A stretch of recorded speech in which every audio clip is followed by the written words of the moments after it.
بسم اللہ الرحمن الرحیم۔ السلام علیکم۔ خبرنامے میں شامل کرتے ہیں آج کی ایک اہم خبر۔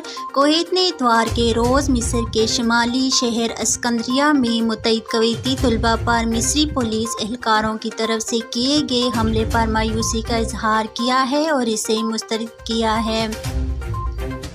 یہ بات کویتی وزارت خارجہ کے ایک بیان میں سامنے آئی ہے جب کویتی نائب وزیر خارجہ سفیر منصور العتیبی نے کویت میں مصری سفیر اسامہ شلتوت سے بات چیت کی اور مصری حکام سے اس سلسلے میں سرکاری اور قانونی کارروائی کرنے کا مطالبہ کیا ہے۔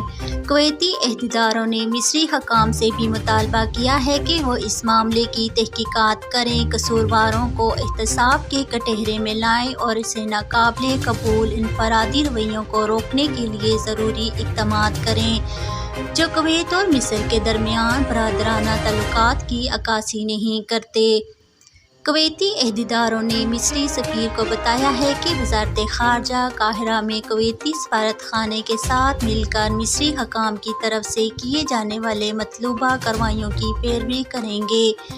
کویتی رد عمل ہفتے کے روز اسکندریہ کے ایک شاپنگ مال میں طلباء کے درمیان جھگڑے کے بعد کویتی طلباء کے ایک گروپ پر مصری پولیس اہلکاروں کے حملے کے جواب میں سامنے آیا ہے۔